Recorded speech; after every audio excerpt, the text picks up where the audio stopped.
पनडुब्बी या फिर कहें सबमरीन, एक ऐसा जहाज जो महीनों तक पानी के अंदर कहीं गायब रहता है। एक ऐसा जहाज जो रहता तो भले ही पानी के अंदर है, लेकिन फिर भी वहां पीने का भरपूर पानी उपलब्ध नहीं होता। एक ऐसा जहाज जहां सांस लेने के लिए ठीक से ऑक्सीजन नहीं मिल पाती।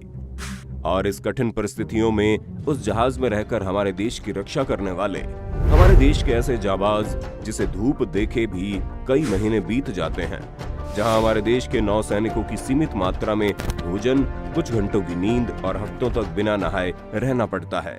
और आज हम इस वीडियो में आपको बताएंगे कैसे हमारे नौसैनिक इस कठिन परिस्थिति में रहकर देश के सरहदों की सुरक्षा करते हैं। कैसे काम करता है सबमरीन? सबमरीन यानी पानी में चलने वाली एक ऐसी जहाज होती है जिसे हिंदी में पनडुब्बी भी कहते हैं। इस जहाज की सबसे खास बात ये होती है कि ये जहाज समुद्र की गहराइयों में गोते लगा सकता है। और इतना ही नहीं, कई महीनों तक ये लगातार समुद्र के भीतर रहकर अपने दुश्मनों की निगरानी कर सकता है। पनडुब्बियों को इतना मजबूत बनाया जाता है कि ये पानी के भीतर लाखों टन के पानी के दबाव को सहन कर पाए। यही वजह है कि कुछ पनडुब्बियां समुद्र के भीतर 300 मीटर से भी अधिक गहराई तक जा सकती है। पूरी दुनिया में पहली बार साल 1602 में एक डच वैज्ञानिक ने पनडुब्बी का आविष्कार किया था। ये पनडुब्बी लकड़ी की बनी हुई थी, जिसके ऊपरी भाग को चमड़े से कवर किया गया। उस वैज्ञानिक ने कभी नहीं सोचा था कि उसके इस आविष्कार का प्रयोग पूरी दुनिया में युद्धों के लिए किया जाएगा। इसके बाद साल 1775 में दुनिया की सबसे पहली नौसैनिक पनडुब्बी बनकर तैयार की गई, जिसे अमेरिका ने तैयार किया। यह पनडुब्बी पारदर्शी थी, जिसकी वजह से नौसैनिक इन पनडुब्बियों का उपयोग युद्ध में करने लगे। शुरुआत में चप्पू से चलने वाली पनडुब्बी, उसके बाद डीजल, और साल 1950 तक आते आते इन सभी की जगह परमाणु ऊर्जा से चलने वाली पनडुब्बियों ने ले लिया। परमाणु ऊर्जा के विकास ने गजब की क्रांति ला दी थी। अब पनडुब्बियों को चलाने के लिए हवा की कोई जरूरत नहीं थी। पनडुब्बी पानी के अंदर ही अपनी हवा की सारी जरूरतों को पूरा कर सकता है। और आज विज्ञान के क्षेत्र में इतनी तरक्की के बाद वैज्ञानिकों ने समुद्री जल से ऑक्सीजन ग्रहण करने वाली पनडुब्बियों का भी निर्माण कर लिया है। यही वजह है कि अब पनडुब्बियां कई सप्ताह ही नहीं, बल्कि कई महीनों तक पानी के अंदर रहने की क्षमता रखती है। आज के समय में पूरी दुनिया में सबसे अधिक परमाणु ऊर्जा से चलने वाली सबमरीन को ही बनाया जा रहा है, जिसके अंदर मॉडर्न टेक्नोलॉजी की मशीनें भी लगाई जा रही हैं, जो महीनों तक पानी में रहने के साथ साथ सैकड़ों किलोमीटर दूर पानी में छुपे दुश्मनों को भी ढूंढ निकालने की ताकत रखता है। कैसे रहते हैं नौसैनिक? सबमरीन के अंदर की जिंदगी बड़ी कठिन होती है, जहां ऐसी परिस्थितियों में काम करना पड़ता है जिसकी आप कल्पना भी नहीं कर सकते। सबमरीन के अंदर बहुत ही कम जगह होती है, क्योंकि सबमरीन के अंदर मौजूद अधिकतर जगहों पर तमाम तरह की मशीनें मौजूद होती हैं।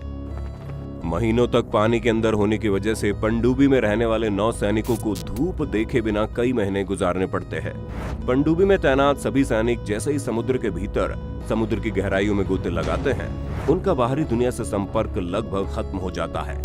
पनडुब्बी में रहने वाले सैनिकों को जब किसी मिशन पर भेजा जाता है, तब उन्हें खुद भी मालूम नहीं होता कि उनका मिशन क्या है और इस मिशन के लिए उन्हें कितने दिनों तक समुद्र के भीतर गश्त लगाने की जरूरत है, और उनका सामना कितने खतरनाक दुश्मनों से होने वाला है, और उनके वापस आने की संभावना कब और कितनी है। बिना नहाए गुजरता है दिन। पनडुब्बी के अंदर रहने वाले सैनिकों को हफ्तों तक बिना नहाए ही रहना पड़ता है, और कई बार तो 15 से 20 दिन बिना नहाए ही निकालने पड़ते हैं। महीनों तक पानी के अंदर रहने की वजह से पनडुब्बी के अंदर खाने और पीने की बहुत ही लिमिटेड क्वांटिटी होती है। हर सैनिक के लिए खाना और लिमिटेड पानी फिक्स रहता है। बिना नहाए रहने से सैनिकों को कोई समस्या ना हो, इसके लिए पनडुब्बी में रहने वाले सैनिकों को एक खास तरह का कपड़ा दिया जाता है। ये कपड़ा नॉर्मल कपड़ों से अलग होता है, जिस पर एक खास तरह की केमिकल लगी होती है, जिसे पनडुब्बी में रहने वाले सैनिक हफ्तों तक लगातार पहन सकते हैं।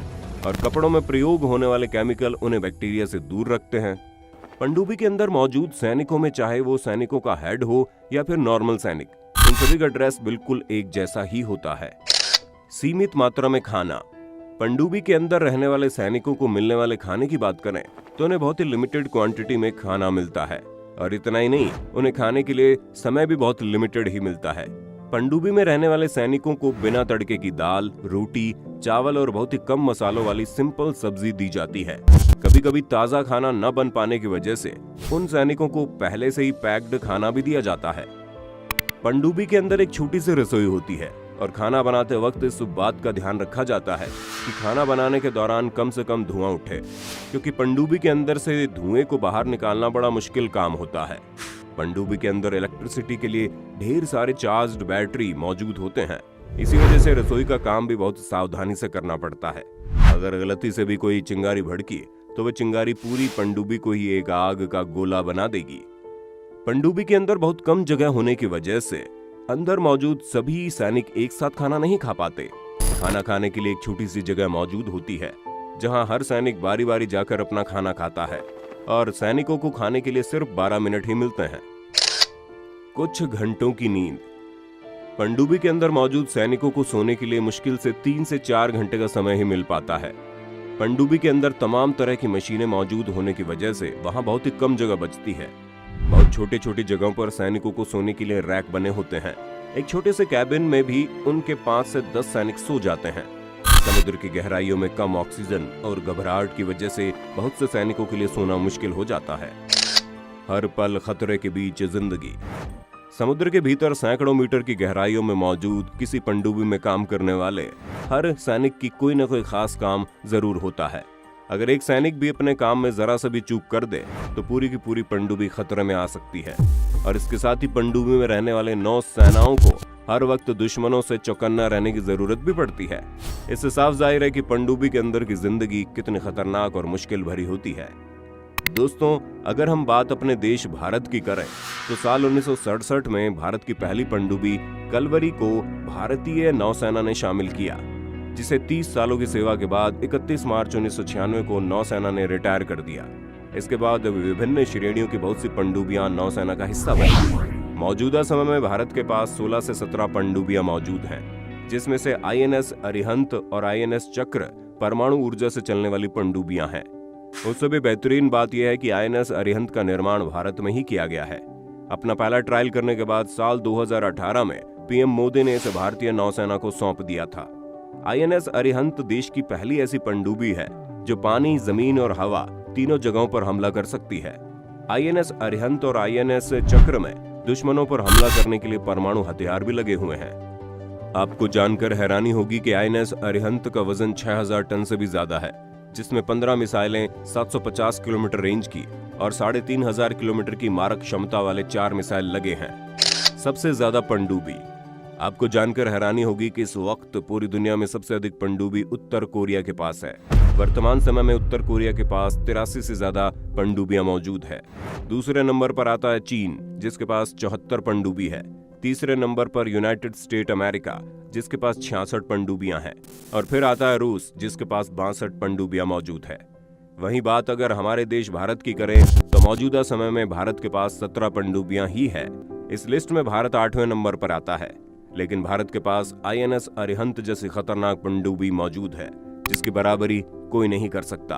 दोस्तों, अगर आप पनडुब्बी और पनडुब्बी में रहने वाले सैनिकों को और अच्छे से जानना चाहते हैं तो कुछ साल पहले बनी बॉलीवुड की बेहतरीन फिल्म द गाजी अटैक को जरूर देखिए, जिसमें पनडुब्बी के अंदर की जिंदगी को, पनडुब्बी के अंदर मौजूद हर एक खतरे को, पनडुब्बी में रहने वाले सैनिकों को किस तरह से दुश्मनों का सामना करना पड़ता है, हर एक चीज को बहुत ही बेहतरीन तरीके से दिखाया गया है।